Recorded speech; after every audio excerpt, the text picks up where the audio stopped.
अस्सलाम वालेकुम, मेरा नाम डॉक्टर उमैर है और आज मैं एक बड़ा ही इंटरेस्टिंग टॉपिक पे बात करने वाला हूँ। आपने मोटापे का तो सुना होगा, ठीक है।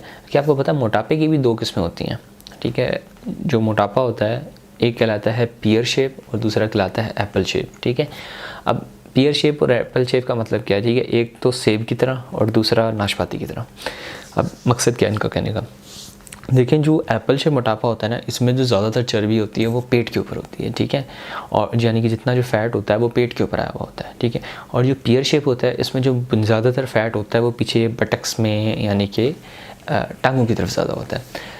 अब अगर बात की जाए कि कौन सा मोटापा ज़्यादा बेहतर है, तो मोटापा तो कोई भी बेहतर नहीं है, ठीक है। मोटापे के अंदर आपको सबसे ज़्यादा एक्सरसाइज वगैरह की ज़रूरत है, सब कुछ ज़रूरत है। आपको कार्डिक चांसेस बढ़ जाते हैं, आपको हार्ट अटैक के चांसेस बढ़ जाते हैं, आपको फॉलेज के चांसेस बढ़ जाते हैं, आपको शुगर के चांसेस बढ़ जाते हैं, आपके बेतहाशा चांसेस बढ़ जाते हैं, ठीक है। पेरिफेरल वैस्कुलर डिजीज़ के चांसेस बढ़ जाते हैं, ठीक है। लेकिन फिर भी अगर हो जाए मोटापा तो उसमें कौन सा मोटापा ज़्यादा बेहतर है। देखिए जो एप्पल शेप मोटापा होता है ना, ये ज़्यादातर पेट पर होता है, ठीक है।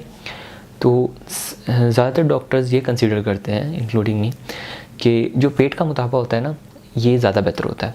क्यों बेहतर होता है कि इसकी जो इंसुलिन रेजिस्टेंस है, यानी कि जो इंसुलिन है और उसकी इंसुलिन यानी कि काम करना, जो पेट के जिनका मोटापा ज़्यादातर पेट पे होता है उनकी जो इंसुलिन होती है वो फिर भी थोड़ी बहुत ठीक रहती है, उनके जिस्म पे असर करती है, उनकी रेजिस्टेंस थोड़ी कम हो जाती है, कम होती है एज़ कम्पेयर टू जो पियर शेप होता है, जिनकी टांगों पे और बाकी जिस्म के हिस्सों पे ज़्यादा फैट होता है।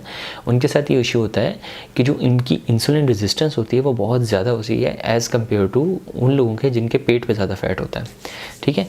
क्योंकि इसमें एक छोटा सा साइंटिफिकली भी आपको थोड़ा समझा देता हूँ कि कंसिडर किया जाता है कि जो फैटी एसिड्स है ना, ठीक है, जब इंसुलिन निकलती है तो वो फैटी एसिड की जो है ना रिलीज़ को थोड़ा कम करती है। लेकिन जो विसरल फैट होता है ख़ास तौर पे, जो पियर शेप होता है जिनकी टांगों वगैरह पे फैट होता है, वो उस पर इतना असर नहीं करती, जिसकी वजह से जो फैटी एसिड की ब्लड के अंदर सप्लाई है वो कम नहीं होती इंसुलिन की वजह से, और बॉडी जो है वो फैटी एसिड को यूज़ करती रहती है। इसकी वजह से इंसुलिन रेजिस्टेंस भी बढ़ती है और डायबिटीज़ होने के चांसेस भी बढ़ जाते हैं, ठीक है। थोड़ा टेक्निकलिटीज़ में चला गया हूँ, लेकिन फिर भी ज़्यादा ज़ुबान में कि अगर पेट पे फैट आ जाए उतना बुरा नहीं है एज़ कम्पेयर टू कि आपके बाकी जिस्म पे फैट आए, क्योंकि जो पेट का फैट होता है वो थोड़ा बेहतर होता है एज़ कम्पेयर टू के बाकी जिस्म पे हो, ठीक है। तो आई थिंक सर मैंने अपना पॉइंट समझाने की पूरी कोशिश की है।